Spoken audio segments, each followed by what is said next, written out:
ठरलं तर मग या मालिकेमध्ये मधुभाऊंची विलास खून केसमधून निर्दोष सुटका झालेली आहे. त्यामुळे त्यांना वात्सल्य आश्रम परत मिळाला आहे. म्हणून सगळे परत आश्रमात राहायला जातात आणि सायली सुद्धा मधुभाऊंना भेटायला जाते.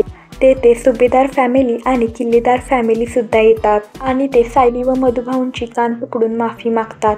तर पूर्णाजी सायलीला म्हणते, आत्तापर्यंत आम्ही तुम्हाला खूप चुकीचं समजलं त्यासाठी, आणि पूर्णाजी कान पकडून सायलीची माफी मागते.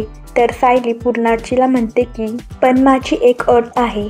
हे ऐकल्यावर सगळेजण शांत बसतात आणि सायलीची कोणती अट असेल असा ते सगळेजण विचार करतात. तर सायली पूर्णाजीला म्हणते, आयुष्यभर माझ्या हातचं जेवावं लागेल.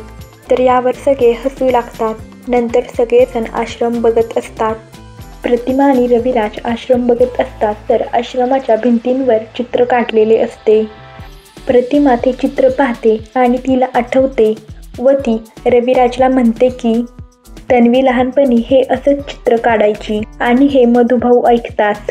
नंतर मधुभाऊंना आश्रमात सायलीची लहानपणीची वही सापडते. ते ती वही उघडतात आणि त्या वहीमध्ये सायलीने काढलेली चित्र असतात. तर त्यांना लगेच आठवते की अशी चित्र भिंतीवर पण असतात आणि ते मनातल्या मनात म्हणतात की म्हणजेच सायलीच तन्वी आहे. तर आता सायलीच तन्वी आहे हे सत्य सगळ्यांसमोर येणार असल्याचं दिसतंय. तर प्रेक्षक या ट्विस्टवर खूप खुश आहेत. प्रेक्षक म्हणत आहेत की मालिकेत एकामागून एक सत्याचे उलगडे होत आहेत. त्यामुळे मालिका पाहायला खूप मज्जा येणार असं प्रेक्षक म्हणत आहेत. तर हा एपिसोड 8 ते 10 ऑगस्टच्या दरम्यान दाखवण्यात येणार आहे आणि स्टार प्रवाहवर 11 ऑगस्टपासून 3 मालिकांचा महासंगम दाखवण्यात येणार आहे. ठरलं तर मग लक्ष्मीच्या पावलांनी थोडं तुझं आणि थोडं माझं या 3 मालिकांचा महासंगम दाखवण्यात येणार आहे. तर एका मालिकेत सत्य सगळ्यांसमोर येणार, दुसऱ्या मालिकेत खोट्याचा पर्दाफाश होणार, तिसऱ्या मालिकेत रहस्य समोर येणार.